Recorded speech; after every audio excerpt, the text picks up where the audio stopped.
అలాగే శ్రీనివాస్ గారు మీరు కూడా ఇప్పుడు మన గణపతిని చాలా చోట్ల విష్ణువుతో కూడా మనకి శుక్లాం భరధరం విష్ణుని కూడా విష్ణు కూడా రావడం జరిగింది. సో అలా ఎందుకు వస్తుంది, దానికి ఉన్నటువంటి సంబంధం ఏంటండి? మంచి ప్రశ్న వేశారమ్మా. గణపతి సర్వవ్యాపకమైనటువంటి తత్వము యొక్క ఒక రూపం. ఇప్పుడు కాంతి సర్వత్రా ఉన్నది. అయితే మనకి ఎక్కువ కాంతి కావాలి, కాంతి ఉన్నది అని తెలియాలి అంటే ఒక బల్బు రూపంలో పెట్టుకుని దానికి స్విచ్ ఆన్ చేసుకుంటే బల్బులోంచి కాంతి వస్తూ ఉంటుంది. అంటే సర్వవ్యాపకమైన కాంతిని మన కోసము దాన్ని ఒక రూపాన్ని పెట్టుకోవాలి, దాన్ని వాడుకోవాలి, దానివల్ల ప్రయోజనం పొందాలి అంటే ఆ కాంతిని ఒక బల్బు రూపంలో మనం దాన్ని పొందుతూ ఉన్నాం, ప్రయోజనాన్ని పొందుతూ ఉన్నాం. అలాగనే విష్ణు అంటే కూడాను వ్యాపకత్వాత్ విష్ణు, వ్యాప్నోతీతి విష్ణు, పరమాత్మ ఆమ్ని ప్రజెంట్, ఎవర్ ఎగ్జిస్టెంట్, నిత్య విభు అని మనకి భగవద్గీతలు, ఉపనిషత్తులు, వేదములన్నీ చెప్తూ ఉన్నాయి.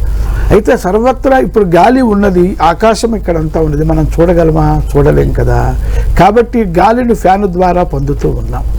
ఈ విధముగా ఆ పరమాత్మని ఆరాధించాలంటే ఎలాగూ అనేటప్పటికీ ఆ సర్వవ్యాపకమైన విష్ణు తత్వమే అది గణపతి రూపంగా మారింది.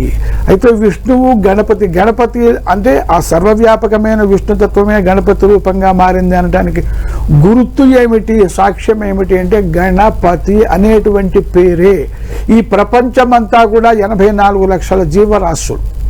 అంటే ఒక్కొక్క జీవరాశిలోంచి కూడాను అనేక విధములుగా ఉంటుంది. దాన్ని సంఖ్య పరంగా చూసినట్లయితే గణములుగా విభాగించి మనుష్యులంతా ఒక గణము, పక్షులంతా ఒక గణము, సరీసృపములంతా ఒక గణము అని. వీటన్నిటికీ అధిపతి ఎవరు? పరమాత్మయే కదా. కాబట్టి సర్వ జీవ గణములకు, సర్వ ప్రాణి గణములకు, సర్వ చైతన్య జడ అంటే ప్రాణి ఉన్న living and non living being అన్నీ కూడా అనేక సమూహాల రూపంలో ఉన్నాయి. వీటన్నిటినీ గణములు అంటారు. ఈ అన్నిటికీ పతి ఎవరు, గతి ఎవరు? ఆ విష్ణువు, పరమాత్మ, సర్వవ్యాపకం. విష్ణువు అంటే మళ్ళీ మనం శంఖచక్రాలు ధరించిన విష్ణువుగా భావించకూడదు. ఇవన్నీ కూడా సింబాలిక్గా చెప్పేటువంటి పదములు. అంటే పదం చిన్నదైనా ఎంతో గొప్ప అర్థాన్ని, భావాన్ని, గంభీరమైనటువంటి విషయాన్ని దాచుకున్నటువంటివి అనమాట. కాబట్టి ఆ పదం చెప్పగానే ఆ తత్వం మనకు అనుభూతి కావాలి. అందుకోసము ఆ విష్ణుతత్వమే గణపతి అనే నామధేయాన్ని ధరించి ఆబాల గోపాలము, సామాన్యుల దగ్గర నుంచి అసామాన్యుల వరకు, పామరుల దగ్గర నుంచి పండితుల వరకు, ధనవంతులు, బీదవాళ్ళు, సర్వులు కూడా, స్త్రీలు, బాలురు, పురుషులు అందరూ కూడా ఆరాధించి ఆ పరమాత్మ యొక్క తత్వాన్ని, అనుగ్రహాన్ని పొందటం కోసమే ఆయన గణపతి రూపంలో అవతరించాడు. కానీ మనకి బొజ్జ తొండము ఇవన్నీ ఉన్నాయి, ఇవి కనిపిస్తున్నాయి. ఇంతేనా, ఇదేనా, ఈ తొండం ఏమిటి, ఈ బొజ్జ ఏమిటి, మళ్ళీ మనకి సందేహం కలుగుతుంది. ఈ బొజ్జ, ఈ బ్రహ్మాండం అంతా కూడా, ఈ బ్రహ్మాండము ఆయనే, బ్రహ్మాండము లోపల ఉన్నటువంటి సర్వ పదార్థములు ఆయనే. ఆ విషయం చెప్పడం కోసం అందరిలాగా కాకుండా పెద్ద బొజ్జని ధరించాడు. అది చూడండి, ఒక గోళాకారంలో, బ్రహ్మాండ గోళాకారంలో ఉంటుంది. ఈ విధముగా అందుకని ఆ శుక్లాంబరధరం విష్ణుం శశివర్ణం చతుర్భుజం, తొండము పెద్ద బొజ్జ కలిగినటువంటి ఆయన విష్ణువే. అంటే అర్థం ఏమిటంటే ఈయన ఆ తత్వము యొక్క ప్రతినిధి అని చెప్పటం కోసం ఆయన్ని విష్ణువు అని భావిస్తున్నాం. సాధారణమైన గణపతి కాదు, సర్వవ్యాపకమైన పరమాత్మ తత్వమే గణపతి తత్వము అనేటువంటి విషయాన్ని అది బోధిస్తూ ఉన్నది. అదమ్మా విషయం. జగన్నాథుడి గురించి కొంచెం, ఎందుకంటే ఆయన అన్ని రూపాల్లో కూడా దర్శనమిచ్చాడు. అన్ని రూపాలు ఇప్పటి వరకు చాలా సంవత్సరాల నుంచి ఒక్కొక్క సంవత్సరం ఒక్కొక్క రూపాన్ని ధరిస్తూ, అలాగనే ఒక్కొక్క సంవత్సరం ఒక్కొక్క అడుగు పెరుగుతూ ఆ గణపతి మనకి దర్శనమిస్తున్నాడు. అంటే ఏమిటనమాట, పరమాత్మ తత్వం అనేటువంటిది ఎప్పుడూ వృద్ధి చెందేటువంటిదే, సర్వవ్యాపకుడు. ఇందాక గణపతి అంటేనే, విష్ణువు అంటేనే, విష్ణువు యొక్క మరొక పర్యాయ పదమే గణపతి. సర్వమునకు అధిపతి, సర్వత్రా నిండి ఉన్నటువంటి వాడు, సర్వవ్యాపకుడు.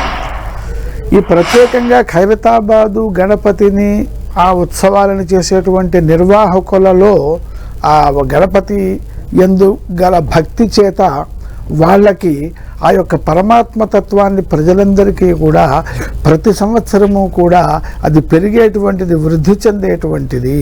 ఆ గణపతిని దర్శించుకున్నా, నమస్కారం చేసుకున్నా, యథాశక్తిగా ఆయన్ని పూజించినా, ఉపాసన చేసినా, ఆ చేసినటువంటి వారి భక్తులందరికీ కూడా వృద్ధియే తప్ప క్షయం అనేది ఉండదు అనేటువంటిది మరి వాళ్ళలో ఆ గణపతి తత్వం ప్రవేశించి ఆ గణపతి యొక్క తత్వాన్ని ప్రతి సంవత్సరం కూడా ఎత్తైన గణపతిని, వివిధ రూపాలు కలిగినటువంటి గణపతిని, ఎందుకంటే ప్రపంచంలో ఉన్న సర్వ రూపములు ఆయనే, పశుపక్ష్యాదులు ఆయనే, 84 లక్షల జీవరాశులలో కనిపిస్తున్నటువంటి ఆ రూపంలో కనిపిస్తున్నటువంటి పరమాత్మ ఆయనే.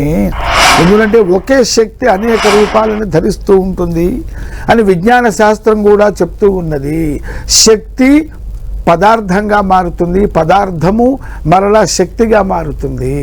కాబట్టి ఇది ఈ సృష్టిలోని పరమ రహస్యము. అట్లాగనే కంప్యూటర్ తత్వంలో కూడా 0 1 0 1 0 1 అంటే మార్పు అన్నమాట. కాబట్టి ఇదంతా కూడా అసలు తత్వం అంతా కూడా అతి సూక్ష్మమైనటువంటిది, అతి తేలికైనటువంటిది అనేటువంటి విషయాన్ని అద్భుతంగా వాళ్ళు ఖైరతాబాదు గణపతి ఉత్సవ నిర్వాహకులు ఆ విధంగా మరి ఆ గణపతి తత్వాన్ని ప్రచారం చేస్తూ ఉన్నారు. అంతేకాకుండా త్వం జ్ఞానమయో విజ్ఞానమయోసి సర్వం జగదిదం త్వత్తో జాయతే అని ఆ విధంగా గణపతి చతుర్వ శీర్షోపనిషత్తు మొదలైనటువంటి ఆ 4 వేదములు కూడా గణపతి తత్వాన్ని అద్భుతంగా వర్ణిస్తూ ఉన్నాయి. ఆయనని పూజించిన వారిని ఆయన రక్షిస్తాడు, జ్ఞానాన్ని అనుగ్రహిస్తాడు, ధన సంపదలను ఇస్తాడు, పుత్ర పౌత్రాది సౌభాగ్యములను ఇస్తాడు, అధికారాన్ని కూడా ఇస్తాడు, విజ్ఞానాన్ని కూడా ఇస్తాడు, కవిత్వ రచనా శక్తిని కూడా ఇస్తాడు, లలిత కళలన్నిటినీ కూడా ఇస్తాడు. గణపతి అత్యద్భుతంగా నాట్యం చేస్తాడు. నాట్య గణపతి బొమ్మని ఇంట్లో పెట్టుకుంటే సర్వ శుభాలు కూడా కలుగుతాయి. వ్యాస మహర్షి చెప్పినటువంటి 18 పురాణములను కూడా అందులోని సారాంశాన్ని గ్రహించి చెరుకు గడలో నుంచి చెరుకు రసం తీసేటువంటి ఆ యంత్రము ఆ సారభూతమైనటువంటి రసాన్ని గ్రహీతలకి అందించినట్లుగా వ్యాస మహర్షి యొక్క సర్వవాంగ్మయముకు ద్రష్ట స్రష్ట వ్యాస మహర్షి, అదంతా కూడా సారాంశభూతంగా అందించినటువంటి వాడు గణపతి. ఆ విధంగా జ్ఞానప్రదాత గణపతి.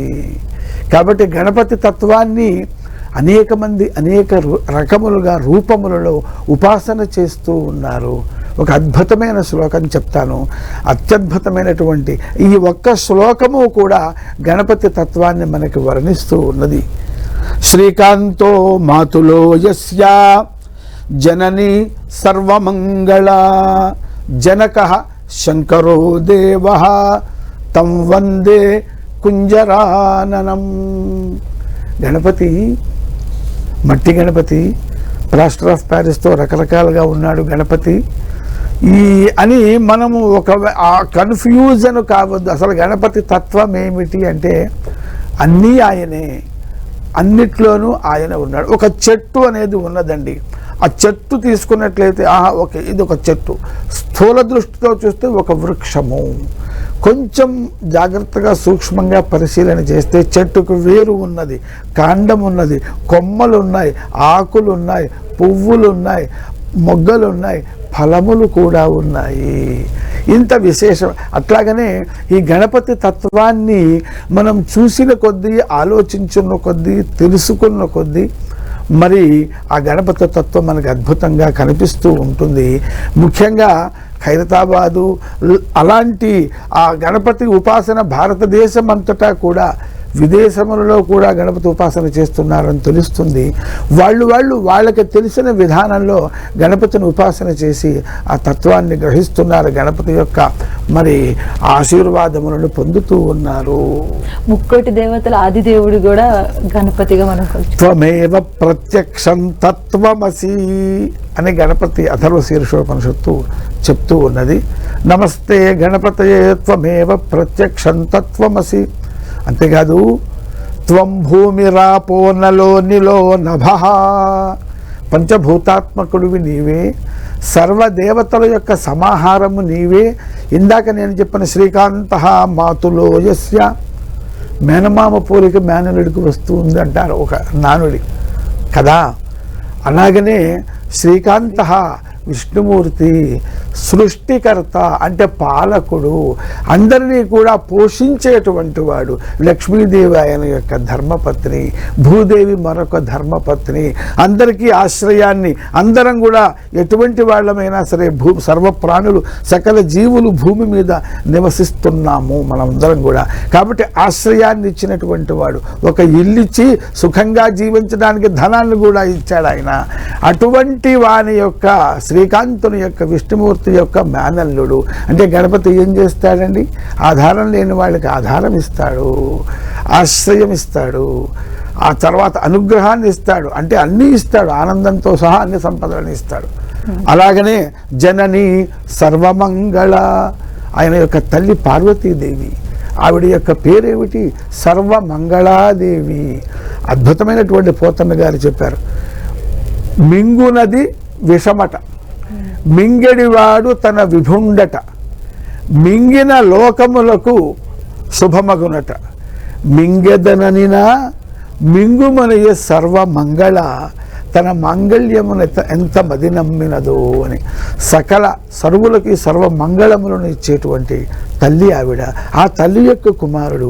తల్లి పోలిక పుత్రులకు వస్తుంది కదా, తల్లి ప్రథమ గురువు కదా, నడకతో సహా మాటలు నేర్పించేది. కాబట్టి సర్వమంగళాదేవి యొక్క సమస్తమైనటువంటి మంగళములను, మంగళాలనిచ్చేటువంటి ఆ యొక్క స్వభావాన్ని కూడా పొందినటువంటి వాడు ఆ గణపతి. అందుకనే మంగళమూర్తి అని కూడాను ఆయన్ని ఆ హారతిలోనే ఎట్లో జయ జయ మంగళమూర్తి అని చెప్పి, అంటే మంగళ స్వరూపుడు ఆయన. అంతేకాకుండా ఇంకా అద్భుతమైనటువంటి విషయం ఏంటంటే, మరి జనకః శంకరో దేవః శం కరోతి ఇది శంకరః. శం అంటే సుఖము. సుఖము ఎటువంటి సుఖము? మీకు ఒక వస్తువు మీద సుఖము, నాకు ఇంకొక వస్తువు అంటే సుఖము. కానీ ఈయన సర్వులకి ఎవరెవరికి ఎటువంటి పదార్థం వల్ల ఎలా ఉంటే సుఖం కలుగుతుందో అలా సప్లై చేసేటువంటి వాడు, అందించేటువంటి వాడు, అనుగ్రహించేటువంటి వాడు శంకరుడు. అసలు లోకం మొత్తాన్ని కూడా నేను రక్షిస్తాను, లోకానికి కలిగేటువంటి ఆపదని, దుఃఖాన్ని పోగొట్టి లోకాన్ని రక్షిస్తాను అని ఆయన చెప్పకనే చెప్పాడు. పెద్దలు మాటల కంటే చేసి చూపిస్తారు.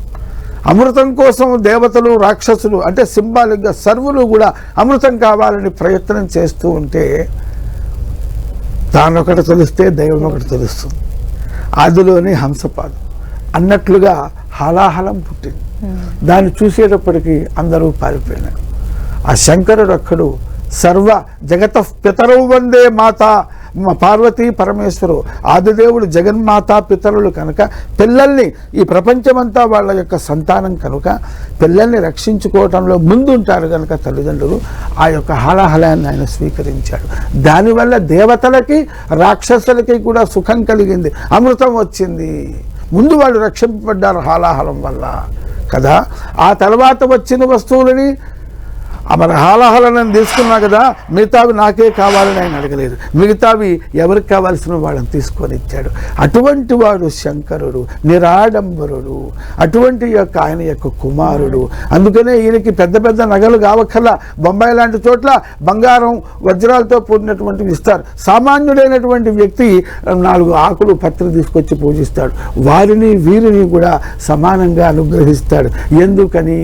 శంకరుని యొక్క పుత్రుడు గనక. అటువంటి కుంజరాననం అంటే ఒక సింబాలిక్గా చెప్తారు. ఇటువంటివన్నీ కూడా ఈ వేదంలో, శాస్త్రంలో ఈ దేవుళ్ళ పేర్లు కానీ కొన్ని టెక్నికల్ వర్డ్స్ సింబాలిక్గా చెప్తారు. ఏంటంటే కుంజరహ అంటే ఏనుగు, అంటే జంతువులలో ఎక్కువ, ఇప్పుడో డైనోసార్స్ గతించిపోయిన దానికి తీసుకోవద్దు, ఎట్ ప్రజెంట్లో ఎక్కువ శరీరాకృతి పెద్దదానికి గుర్తు ఏనుగు. అంటే ఏమిటనమాట, నేను అందరికంటే పెద్దవాణ్ణి, ఏనుగు పరమ సాత్వికమైనది. అంతకంటే చిన్న పరిమాణంలో ఉన్న పులులు, సింహాలు ఉన్నాయి, అవి కొంచెం భయంకరమైనవి, ఇతరులను పీడించేటువంటివి, క్రూరమైనవి. ఏనుగు క్రూరమైనది కాదు, సాత్వికం, శాకాహారి. కాబట్టి నేను సాత్వికుణ్ణి, అందరినీ రక్షిస్తాను అని తత్వం చెప్పడం కోసమే కుంజరానన, ఏనుగు స్వరూపాన్ని ధరించినటువంటి వాడు. అందువల్ల సర్వులకి కూడా ఆ దగ్గరైనటువంటి వాడు ఆ విఘ్నేశ్వరుడు. ఈ నవరాత్రులలో విఘ్నేశ్వరుని పూజించి ఆయన అనుగ్రహాన్ని మనం అందరం కూడా పొందుతున్నాము. రైట్, థ్యాంక్ యూ గురుగారు.